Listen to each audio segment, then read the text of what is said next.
উপদেষ্টার সাথে বৈঠক করেছি এবং 1.5 ঘন্টার মধ্যে আমাদের ফলপ্রসূ আলোচনা হয়েছে। মাননীয় স্বরাষ্ট্র উপদেষ্টা আমাদের সহযোগিতা চেয়েছেন। আমরা বলেছি দেশের আইন শৃঙ্খলা পরিস্থিতি স্বাভাবিক করার জন্য গণ অধিকার পরিষদের পক্ষ থেকে আমরা তাদের পাশে থাকব। আপনারা জানেন যে আগামীকাল এই আওয়ামী লীগ যাদের বিরুদ্ধে গণহত্যার অভিযোগ, আমি অভিযোগ বললে ভুল হবে, সুস্পষ্ট প্রমাণ রয়েছে, 1000-এর অধিক ছাত্র জনতাকে যারা গুলি করে হত্যা করেছে, আমরা দাবি জানিয়েছি ছাত্রলীগ, যুবলীগ এবং আওয়ামী লীগকে নিষিদ্ধ করতে হবে। এবং একই সাথে আগামীকাল তারা যে ধরনের একটি অশান্তি প্রতিবিপ্লব ঘটানোর একটি চক্রান্ত করছে, আমরা দেশের জনগণকে বলেছি আপনারা সোচ্চার থাকুন এবং সচেতন থাকুন। আগামীকাল আওয়ামী লীগ মাঠে নামতে পারবে না। এবং একই সাথে স্বরাষ্ট্র উপদেষ্টা আমাদের সাথে একমত, আওয়ামী লীগ যেহেতু গণহত্যা করেছে, সুতরাং এই দল এই মুহূর্তে তার অতীতের সমস্ত অর্জন এই মুহূর্তে বিলীন হয়ে গিয়েছে। এই দল গণহত্যার সাথে জড়িত, সুতরাং আগামীকাল এই দল কোনো কর্মসূচি রাজপথে পালন করতে পারবে না। আমরা আরও বলেছি যে 64 জেলায় এএসপি নিয়োগ দিতে হবে নতুনভাবে এবং নতুনভাবে ওসি নিয়োগ দিতে হবে। কারণ বর্তমানে যারা দায়িত্ব পালন করছে তারা আওয়ামী লীগকে 14 সালে, 18 সালে, 24 সালে ভুয়া এবং দামি নির্বাচন করার জন্য সহযোগিতা করেছে। আমরা স্বরাষ্ট্র সচিব জাহাঙ্গীর আলম, যিনি এর আগে নির্বাচন কমিশনের সচিব ছিলেন, আমরা সেই জাহাঙ্গীর আলমের পদত্যাগ দাবি করেছি এবং বিভাগীয় ডিআইজি সহ দলবাজ সমস্ত যে সকল কর্মকর্তারা রয়েছে তাদেরকে চাকরিচ্যুত করে তাদের বিরুদ্ধে ব্যবস্থা গ্রহণের আহ্বান জানিয়েছি। চলমান পরিস্থিতি মোকাবেলার জন্য প্রতিটি থানায়, উপজেলা এবং থানা পর্যায়ে যে সকল থানা রয়েছে পুলিশের থানা, সেখানে পুলিশের মনোবল বৃদ্ধি করার জন্য আমরা 10 সদস্য করে সেনাবাহিনীর সদস্যদেরকে সেখানে আইন শৃঙ্খলা রক্ষাকারী বাহিনীর সাথে তাদেরকে থাকার জন্য বা তাদেরকে রাখার জন্য আমরা আহ্বান জানিয়েছি, যাতে করে পুলিশের নিরাপত্তা নিশ্চিত করা সম্ভবপর হয়। পাসপোর্ট অফিস এবং ইমিগ্রেশন অফিসে যে ধরনের দুর্বৃত্তায়ন চলে, ঘুষ দুর্নীতি চলে, প্রবাসীদেরকে হয়রানি করা হয়, যে কারণে আপনি অনতিবিলম্বে এই 2টা অফিসে আপনি ভিজিট করেন। এটি প্রবাসীদের দাবি, বিশ্বের 2 কোটি প্রবাসী, তাদের দাবি পাসপোর্ট অফিসে এবং ইমিগ্রেশন অফিসে যাতে কোনো ধরনের হয়রানি না করা হয় এবং দেশের মানুষের দাবি। এবং একই সাথে পুলিশের কোনো সদস্যের বিরুদ্ধে যে কোনো ধরনের অসৎ আচরণের অভিযোগ আসলে, ঘুষ দুর্নীতির অভিযোগ আসলে 1 মাসের মধ্যে তদন্ত করে অবশ্যই সেই পুলিশ সদস্যের বিরুদ্ধে ব্যবস্থা গ্রহণ করতে হবে, তাকে শাস্তির মুখোমুখি করতে হবে। আপনারা জানেন যে এই আওয়ামী লীগ সরকারের 15 বছরে আওয়ামী লীগ, যুবলীগ, তাঁতি লীগ, মস্তান লীগ, গুন্ডা লীগ তারা বিভিন্নভাবে তারা অস্ত্রের লাইসেন্স নিয়েছে। আমরা বলেছি আগামী 24 ঘন্টার মধ্যে তাদের সেই সকল অস্ত্র জমা নিতে হবে। এবং এই যে সাম্প্রতিককালে আমাদের আন্দোলনের মধ্যে দুষ্কৃতিকারী মহল ঢুকে থানা থেকে অস্ত্র লুট করেছে, আমরা বলেছি 24 ঘন্টার মধ্যে এই সকল অস্ত্র জমা নেওয়ার ব্যবস্থা করতে হবে। বিভিন্ন সময় অন্যায়ভাবে যে সকল পুলিশের কর্মকর্তাদেরকে চাকরিচ্যুত করা হয়েছে এবং বিডিআর বিদ্রোহের নামে যে সকল কর্মকর্তাদেরকে চাকরিচ্যুত করা হয়েছে, সেই সকল কর্মকর্তাদেরকে অনতিবিলম্বে চাকরি ফিরিয়ে দিতে হবে। আমরা যে 8 দফা দাবি জানিয়েছি, আমাদের এই 8 দফা দাবি স্বরাষ্ট্র উপদেষ্টা তিনি মেনে নিয়েছেন এবং তিনি বলেছেন পর্যায়ক্রমে আমাদের প্রত্যেকটা দাবি তিনি বাস্তবায়ন করবেন। আমরা আরেকটি দাবি জানিয়েছি, যেহেতু র্যাবের বিরুদ্ধে অভিযোগ, র্যাবের নাম পরিবর্তন করতে হবে। আমাদেরকে আশ্বস্ত করা হয়েছে অনতিবিলম্বে র্যাবের নাম পরিবর্তন করা হবে এবং পুলিশের গায়ে, র্যাবের গায়ে বা আইন শৃঙ্খলা রক্ষাকারী বাহিনী যারাই নতুন নামে বা পুরাতন নামে থাকুক, তাদের গায়ে বডি ক্যামেরা ফিট করতে হবে। সেই বিষয়টি আমরা জানিয়েছি, আমাদেরকে আশ্বস্ত করা হয়েছে। 18 সালের কোটা সংস্কার আন্দোলনের বীজ আমরা বপন করেছিলাম, ওই সময় আমরা নেতৃত্ব দিয়ে আমরা সফল হয়েছিলাম। আজকে আমরা আমাদের নুরুল হক নূর সহ আমাদের নেতৃবৃন্দ যারা এখানে আছেন প্রত্যেকেই 2018 সালের কোটা সংস্কার আন্দোলনের নেতৃত্ব দানকারী ছিলেন। এই এনারাই আবার 24 সালের আন্দোলনে অংশ নিয়েছে, নেতৃত্ব দিয়েছে। আমাদের ভাই ব্রাদার সহযোদ্ধারা যারা 24 সালের আন্দোলনের নেতৃত্ব দিয়েছে, সকলের বিরুদ্ধে যে ধরনের মামলা করা হয়েছে 18 সাল থেকে 24 সাল, সমস্ত মামলা প্রত্যাহার করার জন্য আমরা আহ্বান জানিয়েছি। এবং রাজনৈতিকভাবে গত 15 বছরে ভিন্নমত দমন করার জন্য যে ধরনের মামলা ছিল, এই মামলাগুলো আমরা প্রত্যাহার করার আহ্বান জানিয়েছি। স্বরাষ্ট্র উপদেষ্টা আমাদেরকে আশ্বস্ত করেছে যে এই মামলাগুলো অনতিবিলম্বে তিনি প্রত্যাহার করবেন। এবং ইতিমধ্যে তিনি আমাদেরকে জানিয়েছেন, আমরা জানতে চেয়েছিলাম যে কত শতাংশ পুলিশ কাজে যোগদান করেছে, আমাদেরকে তিনি বলেছেন যে প্রায় 90% পুলিশ কাজে যোগদান করেছে। তিনি আমাদেরকে আহ্বান জানিয়েছেন যে সন্ত্রাসীদেরকে আপনারা যেখানেই পান আমাদেরকে জানাবেন। আওয়ামী লীগ, ছাত্রলীগ যারা হত্যার সাথে জড়িত, যদি আপনাদের কাছে তথ্য থাকে, আমরা দেশবাসীর উদ্দেশ্যে বলতে চাই সেই তথ্যগুলো গণ অধিকার পরিষদের কেন্দ্রীয় দপ্তরে আপনারা জমা দেন। আমাদের মোবাইল নাম্বার আপনাদের কাছে রয়েছে, আপনারা কেন্দ্রীয় দপ্তরে জমা দেন। আমরা সেই সকল গুন্ডাদেরকে ধরতে আমরা স্বরাষ্ট্র উপদেষ্টাকে সহযোগিতা করব। তিনি বলেছেন তাকে সহযোগিতা করার জন্য গণ অধিকার পরিষদের পক্ষ থেকে আমরা অবশ্যই এই অন্তর্বর্তীকালীন সরকারকে সহযোগিতা করব। আমাদেরকে জানানো হয়েছে এই সন্ত্রাসীদেরকে ধরানোর জন্য 2-3 দিনের মধ্যেই চিরুনি অভিযান পরিচালনা করা হবে, এটা আমরা দাবি জানিয়েছিলাম। এবং তিনি বলেছেন যে আপনাদের এই দাবিগুলো যৌক্তিক, প্রত্যেকটা দাবি তিনি বাস্তবায়ন করবেন। আর একটি বিষয় যেটি সর্বশেষ, মাননীয় স্বরাষ্ট্র উপদেষ্টা যে বক্তব্য দিয়েছিলেন এবং আরো কয়েকজন যে ধরনের বক্তব্য দিয়েছেন যে নতুনরা নেতৃত্বে আসবে, পুরাতনরা বাদ, এই ধরনের বক্তব্য এসেছে। আমরা সে বিষয়ে প্রশ্ন করেছি এবং রাজনৈতিক দলগুলো যে বিক্ষুব্ধ হয়েছে আমরা সে বিষয়েও জানিয়েছি। তিনি বলেছেন যে ভুলবশত হয়তো বক্তব্য আসতে পারে, মিডিয়াতে বিকৃত হতে পারে, এই জন্য তিনি দুঃখ প্রকাশ করেছেন। এবং একই সাথে আপনারা জানেন যে স্বরাষ্ট্র উপদেষ্টার একটি বক্তব্যকে কেন্দ্র করে আওয়ামী লীগের বিষয়ে তিনি যে বক্তব্য দিয়েছিলেন, তিনি বলেছেন যে এই বিষয়টি আসলে আমি ওইভাবে বলিনি, আমাকে সাংবাদিকরা প্রশ্ন করেছিল, আমি উত্তর দিয়েছি, সেখানে বক্তব্য কাটছাট করা হয়েছে। তারপরেও জনমনে যেহেতু বিভ্রান্তি ছড়িয়েছে, তিনি আমাদের কাছে দুঃখ প্রকাশ করেছেন এবং আমাদেরকে জানিয়েছেন দেশবাসীকে এটি জানানোর জন্য দেশের প্রয়োজনে এই বিপ্লবী ছাত্র জনতা যেটি চাই স্বরাষ্ট্র উপদেষ্টা সেটি করতে প্রস্তুত রয়েছে। আমরা সর্বশেষ যেটি বলবো, আওয়ামী লীগকে অবশ্যই নিষিদ্ধ করতে হবে। আওয়ামী লীগকে নিষিদ্ধ না করলে তারা বাংলাদেশে সন্ত্রাসী কার্যক্রম চালাবে। গণহত্যার পরে কোনো দল কোনোভাবেই তার সাংগঠনিক কার্যক্রম পরিচালনা করতে পারে না। সুতরাং আগামীকাল আওয়ামী লীগ রাজপথে নামতে পারবে না, একজন আওয়ামী লীগকেও রাজপথে আমরা দেখতে চাই না। এ কারণে বিপ্লবী ছাত্র জনতাকে বলবো, আগামীকাল প্রত্যেকটা পাড়া মহল্লায়, প্রত্যেকটা শহরে, প্রত্যেকটা স্কুল কলেজের সামনে আপনারা আগে যেভাবে অংশ নিয়েছিলেন সেইভাবে আপনারা প্রস্তুত থাকবেন। আওয়ামী লীগের রাজনীতি জনগণের পক্ষ থেকে নিষিদ্ধ ঘোষণা করা হলো এবং স্বরাষ্ট্র মন্ত্রণালয়ের পক্ষ থেকে আমরা দৃঢ় বিশ্বাস করি অনতিবিলম্বে এই গুন্ডা লীগের রাজনীতি, আওয়ামী লীগের রাজনীতি প্রজ্ঞাপন জারি করার মাধ্যমে নিষিদ্ধ করা হবে। প্রিয় সাংবাদিক ভাইরা, আপনারা যারা আজকে এসেছিলেন আপনাদেরকে অসংখ্য ধন্যবাদ। দেশবাসীকে বলবো গণ অধিকার পরিষদের সাথে থাকুন। আমরা এইভাবে আপনাদের দাবিগুলো নিয়ে আমরা উপদেষ্টা মহোদয়ের সাথে আমরা সাক্ষাৎ করব, বিভিন্ন প্রতিষ্ঠানে আমরা সাক্ষাৎ করব। ঘুষ দুর্নীতিমুক্ত বাংলাদেশ গঠনে আগামীতে যাতে যোগ্য নেতৃত্ব জাতীয় সংসদে যায়, আগামীতে যাতে জনগণের যোগ্য প্রতিনিধি সংসদে যায়, সেজন্য গণ অধিকার পরিষদ কাজ করে যাচ্ছে। গণ অধিকার পরিষদের পাশে থাকুন। ইনশাল্লাহ আগামীর বাংলাদেশ বিনির্মাণে আমরা আমাদের জায়গা থেকে যে সংগ্রাম শুরু করেছি, যতক্ষণ না পর্যন্ত এই রাষ্ট্রের সংস্কার হয়, এই সংগ্রাম ধারাবাহিক। ধন্যবাদ সকলকে।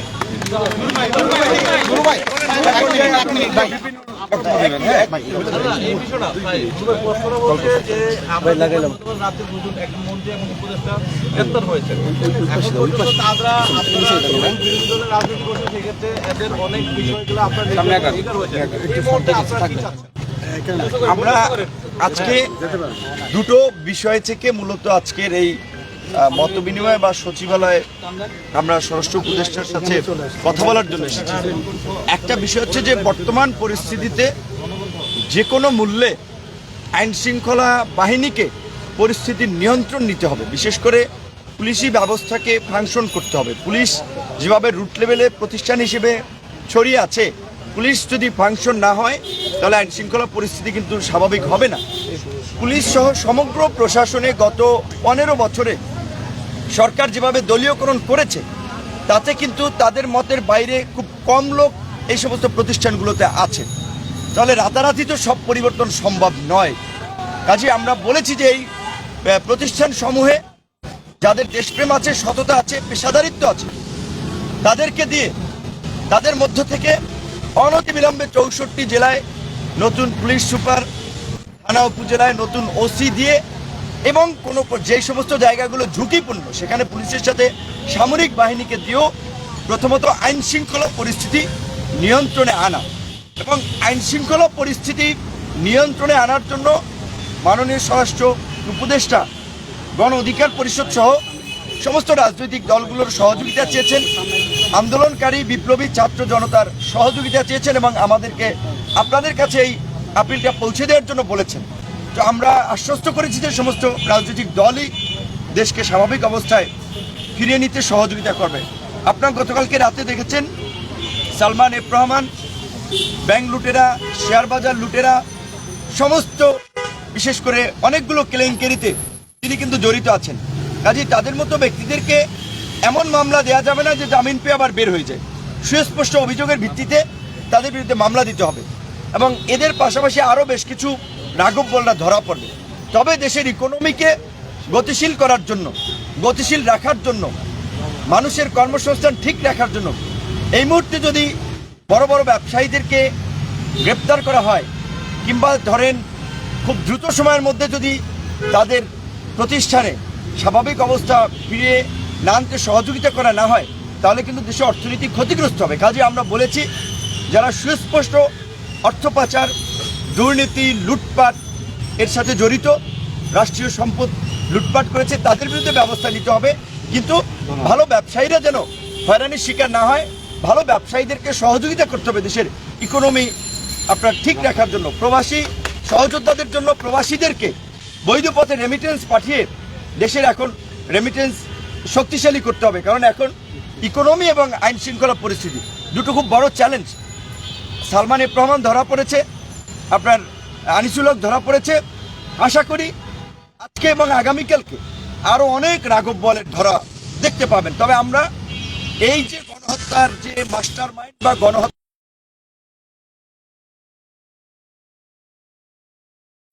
শেষ পর্যন্ত ক্ষমতায় থাকতে ভারতের সামরিক বাহিনীর হস্তক্ষেপ চেয়েছিলেন। কাজে এই দেশদ্রোহী শেখ হাসিনাকে দেশে এনে বিচারের মাধ্যমে শাস্তি কার্যকর করার আমরা দাবি জানিয়েছি এবং শেখ হাসিনার সহযোগীদের মধ্যে অন্যতম ছিল ওবায়দুল কাদের। অনতিবিলম্বে ওবায়দুল কাদের সহ স্বরাষ্ট্রমন্ত্রী আসাদুজ্জামান কামাল যারা দেশে আছে লুকায়িত পালায়িত, শামীম ওসমান সহ তাদেরকে আমরা গ্রেপ্তারের দাবি জানিয়েছি। তারা কাজ করছে, আশা করি খুব অল্প সময়ের মধ্যেই অনেকে গ্রেপ্তার হবে। এখন ওই যে একটা কথা আপনার প্রচলিত আছে যে হাতি ঘোড়া গেল জল, মশা বলে কত দল, এরকম একটা কথা আছে না? তো এখন দেখেন আওয়ামী লীগের প্রধান শেখ হাসিনা দেশ থেকে জান নিয়ে পালাইছে। এখন তিনি দিল্লি বসে উস্কানি দিচ্ছেন তার নেতাকর্মীদেরকে, নৈরাজ্য তৈরি করার কথা বলছেন। এইখান থেকে আবার দুই একজনে কথাবার্তা বলতেছে। বরগুনের একজন কিন্তু অলরেডি কট। কাজে এই যে যারা আস্ফালন দেখাচ্ছে, গোপালগঞ্জ থেকে খবর থাকবে না কারো, কিন্তু আমরা পরিষ্কারভাবেই জানিয়েছি যে এই নৈরাজ্যকারীদেরকে অনতিবিলম্বে গ্রেপ্তার করতে হবে। এই যে ছাত্রলীগ, যুবলীগ, আওয়ামী লীগ সহ সারা দেশে যারা এই ছাত্র জনতার আন্দোলনে বন্দুক উঁচিয়ে গুলি করেছে, ভিডিও ফুটেজ আছে, তাদেরকে ধরতে হবে, কারণ না হলে এরাই নৈরাজ্যটা করবে। এবং তারা আশ্বস্ত করেছে তারা কাজ করবে। সাংবাদিক, নাগরিক সমাজ, রাজনৈতিক দল এদের তালিকা করার জন্য আমাদের সহযোগিতা চেয়েছে। কাজে আপনাদের এলাকায় যেখানে মিছিল হয়েছে, সমাবেশ হয়েছে, সেখানে কারা বাধা দিয়েছে, কারা হামলা চালিয়েছে, এই সমস্ত সন্ত্রাসীদের তালিকা করা হবে এবং তালিকা করে তাদেরকে গ্রেপ্তার করা হবে। এবং পরিষ্কারভাবে আমরা একটা কথা বলি যে বাংলাদেশের মাটিতে আওয়ামী লীগ তার রাজনীতি করার বৈধতা হারিয়েছে, জনগণের উপর অত্যাচার চালিয়ে। কাজেই আওয়ামী লীগের রাজনীতি এদেশে আর ফিরে আসবে না। যারা দুঃস্বপ্ন দেখছেন তারা অন্ধকার কারা প্রকোষ্ঠে ও অচিরেই পতিত হবেন। কাজেই আপনাদের প্রতি আহ্বান জানাতে চাই যে এমন পরিস্থিতি তৈরি করে নিজের বিপদ আনেন না। শেখ হাসিনা হেলিকপ্টার করে ভারত নিয়ে গেছে শেখ হাসিনাকে। আপনাদের মতো আবর্জনা, চোর, বাটপার, লুটেরা, মাফিয়াদেরকে ভারতও নেবে না, হাসিনাও নেবে না। কাজে এইখানে ছাত্রলীগ, যুবলীগ করবেন, এখন রাস্তায় নেমে ভিডিও ধারণ করবেন যে ভবিষ্যতে দল ক্ষমতা আসলে আপনারা কিছু করবেন, ওই আশায় ঘুরে বালি। আমরা অনুরোধ করব দেশের শান্তি শৃঙ্খলা বজায় রাখার জন্য যারা ছাত্রলীগ, যুবলীগ, আওয়ামী লীগের ছিলেন আপাতত তওবা কইরা জনগণের কাছে মাফ চাইয়া ভালো হয়ে যান। আর যারা গুরুতর অপরাধ করেছে তাদের ক্ষমা নাই, কারণ একেবারে এই সমস্ত মাফিয়া অপরাধীদেরকে যদি আমরা ক্ষমা করে দেই, 2 দিন পরে সুযোগ পাইলে এরাই নৈরাজ্য করবে। কাজে এই অন্তর্বর্তীকালীন সরকার এই কথাটাই আমাদেরকে বলেছেন যে দেশের রাজনীতিতে যেন একটা গুণগত পরিবর্তন হয়, এইরকমের যেন ফ্যাসিস্ট দানব যেন তৈরি না হয়।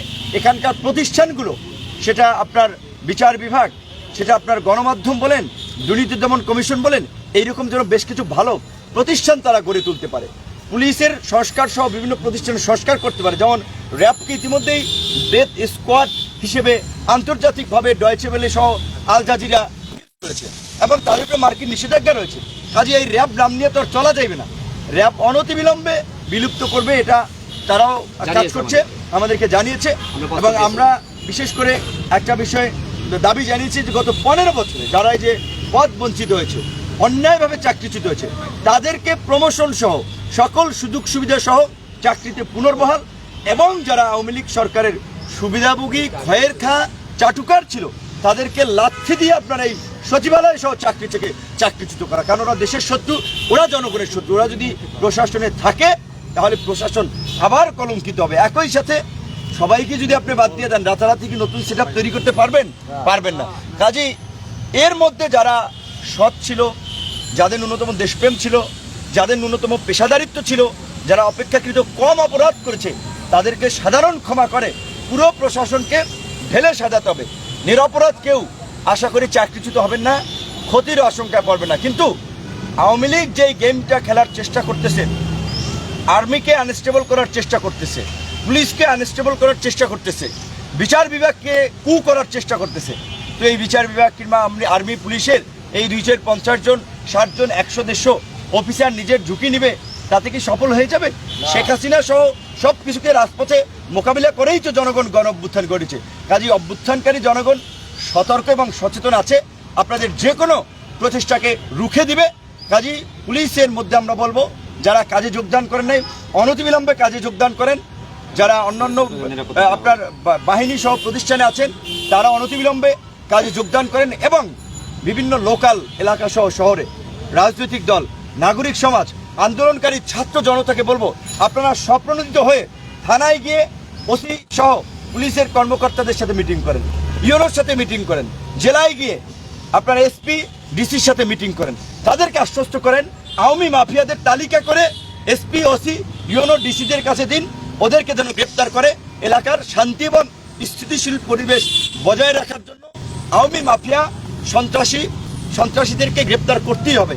কাজেই আপনারা আইন শৃঙ্খলা পরিস্থিতি স্বাভাবিক করতে সহযোগিতা করেন, প্রশাসনকে সহযোগিতা করেন, চিহ্নিত দুর্নীতিবাজ দুর্বৃত্ত সন্ত্রাসীদেরকে গ্রেপ্তারের জন্য প্রশাসনের কাছে তালিকা তৈরি করে দিন। একটা ভিডিও খুবই ভাইরাল, সেখানে স্বরাষ্ট্রমন্ত্রীর সঙ্গে একজন পুলিশ উদ্বোধন কর্মকর্তা কথা বলছেন এবং গুলি করে মারার ব্যাপারটা স্পষ্ট করছেন। সেই জায়গা থেকে আপনাদের রাজনৈতিক অবস্থান থেকে আপনারা স্বরাষ্ট্র উপদেষ্টার সঙ্গে কথা বলছেন, এই ব্যাপারে কোনো ধরনের আলোচনা হয়েছে কিনা, বা আপনারা সুনির্দিষ্ট কি চাচ্ছেন স্বরাষ্ট্রমন্ত্রী? না, আমরা কিন্তু একটা বিষয় পরিষ্কারভাবেই বলেছি যে একজনকে বাধ্যতামূলক অবসরে দেওয়া, যেমন এসবি প্রধান মনিরুল সাহেব কিংবা জেএমপি কমিশনার সাবেক হাবিবুর রহমানকে বাধ্যতামূলক অবসরে দেওয়া হয়েছে। তো এরা তো অফিস থেকে অস্ত্র উদ্ধার, মিছিলে বোমাবাজি করে মিছিল নৎসাৎ করে দেওয়া, এই ধরনের গুরুতর অপরাধ, মানবতা বিরোধী অপরাধগুলো করেছেন। কাজে এদেরকে শুধু বাধ্যতামূলক অবসর দিলে, চাকরিচ্যুত করলে তো কিছু হবে না, এদেরকে আপনার শাস্তির মুখোমুখি করতে হবে।